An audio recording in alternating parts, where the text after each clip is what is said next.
And also there are some pictures here that are very moving that were taken by Vietnamese photographers and appear in a book called Another Vietnam that came to light about 10 years ago. But bear in mind that this is Vietnam, but we are in the midst of several other Vietnams right now. And I think that some of the stuff that happened in Vietnam will be happening in the other Vietnams as well.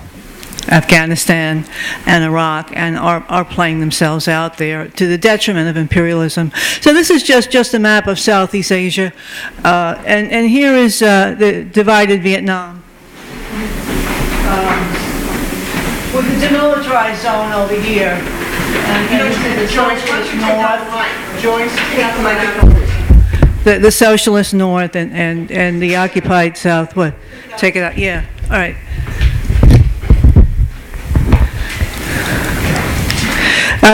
This is Ho Chi Minh at Versailles. Thank you. Will that stay like that? All right. And he was very enamored of Wilson's cry for self-determination, but that was just a cover for further imperialism exploitation. But he tried to get a personal audience with Wilson to plead the case of self-determination for Vietnam, and that's what got him kicked out of the conference. This is a trench, a World War I-like trench in Dien Bien Phu. And the Vietnamese dug trenches around the base and attacked. And that was the beginning of the end for the French. This is a pontoon bridge built while fighting the French in 1950. So these are the pictures from Another Vietnam. And this bridge was improvised out of bamboo. And it was a precursor of the tremendously inventive and disciplined tactics that were used to construct and maintain the Ho Chi Minh Trail. And even though the U.S. bombed it and bombed it and bombed it, it was never able to stop the supply of munitions and supplies on the trail. Here's the Ho Chi Minh Trail. The political, strategic, and tactical problem was how do you get the support from the north to the struggle in the south with that kind of a formation of the country. And it went through Laos and Cambodia. And even the U.S., you see the U.S. National Security Agency called it one of the greatest achievements in military engineering of the 20th century, even though the trail went through one of the most challenging areas in Southeast Asia, a sparsely populated region with some of the most rugged mountains, 3 canopy jungles, and dense rainforests. This is some guerrilla commanders in 1959 going over the trail when it was just actually being constructed.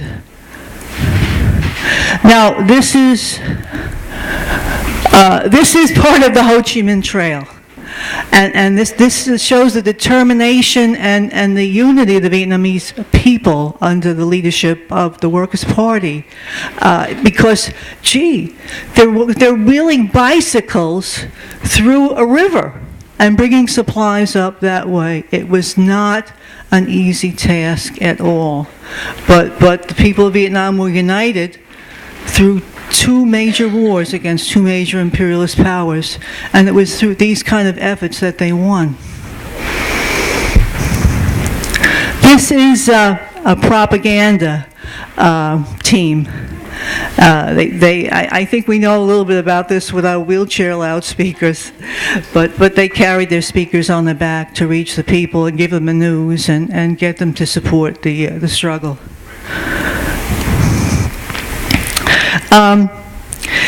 We hear a lot about what the U.S. does for women abroad. We hear it in Afghanistan. Oh, the U.S. can't leave. What'll happen to women? It's being used and used and used. Well, if we want to see what the U.S. military occupation does for women, you just look at Vietnam. And this is what the U.S. military occupation of the South did for the women there. And again, the country was destroyed. The land was poisoned by Agent Orange and other chemical agents. The economy was destroyed. Men were killed in high proportions. Women had to come into the cities, particularly in Saigon. And at one point, there was a woman selling sex to survive for every GI that there was in Vietnam. So that's what U.S. imperialism does for women, and that's a kind of a bellwether for society in general. And we see the kind of the legacy of that in sex tourism in Thailand, because Thailand was a big R&R center, and also what's going on around the bases in the Philippines, and how our allies Bayan have struggled to defend the women. Well, the situation in women in the NLF was very different.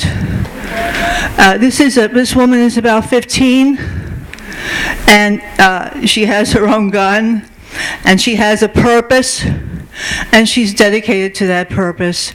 And the Vietnamese photographer who took a picture of this wanted to show how important the struggle was to the youth, and particularly to the women.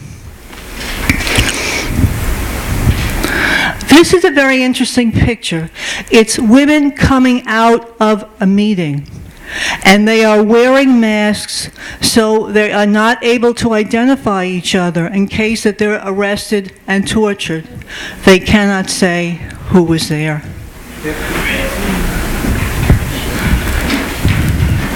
This fighter is 24 years old, and she's defending her hamlet, and she was widowed twice already because both of her husbands were soldiers. And this picture was included in Another Vietnam to kind of show an example of the people and how everyone responded in the hamlets, defending their hamlets, and this was like considered a hero of the struggle. This is a medical team setting up an operating theater with their legs in the water of a mangrove swamp. And this is the way the Vietnamese functioned. And the ability to do this is what made them win the war. This is the iconic picture, which I think we all know. And it was such a morale booster that the Vietnamese made a stamp out of it.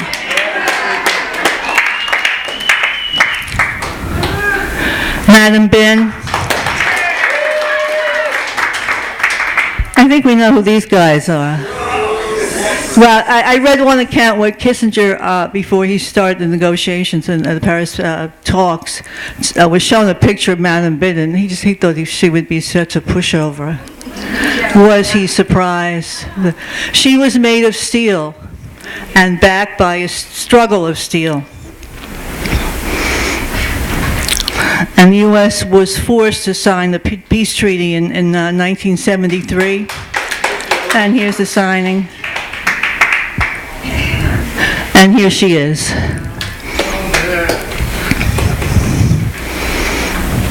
This is Fidel a little bit later in 1973, hoisting the flag of victory in a visit to the North.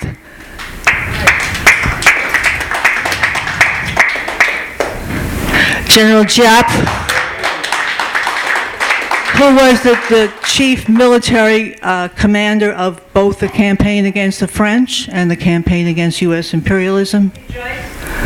Yeah. I just want to mention, he's still alive. He's 102. Yeah, he's 102. Thank you. Thank you, Shelley. And here's his book, The Military Art of People's War. Very wonderful book. And it's interesting that I don't think we've seen anything like the Vietnam victory until Hezbollah came along and defeated Israel twice.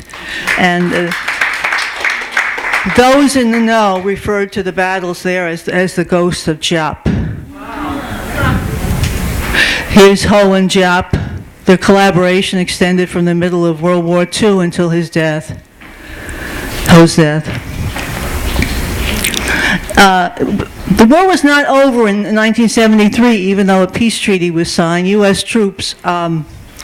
It's kind of what's being done now in Afghanistan. Like the U.S. troops go and then you train the puppet forces. In this case, it was the ARVN forces. But does that really work? Well, it certainly didn't work in Vietnam. This is the day of liberation. And this is the National Liberation Front, once again with their bicycles, going through the water, bringing military equipment over the Saigon River into Saigon to take Saigon.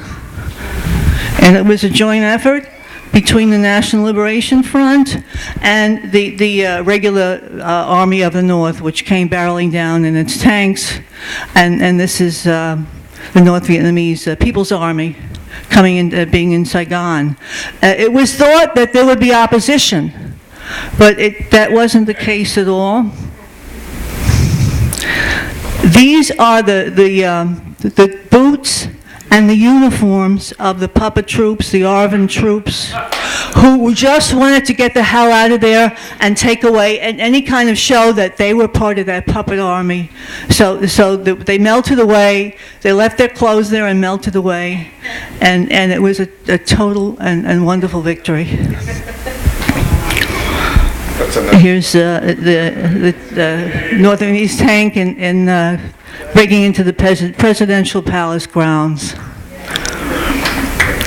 It was an unconditional surrender. And this is another one of those iconic pictures. It's the U.S. Embassy and its embassy officials pushing away their puppet allies. They weren't going to take them with them. And here's the lineup to escape the helicopter. Humiliating defeat for the U.S. in Vietnam, and we will see that in Iraq and Afghanistan as well. Because you can't defeat a people's struggle. The Vietnamese had the best of leaderships. They had a Marxist and Leninist leadership. They showed the way. But it may take longer in other countries, but the victory of the people is inevitable.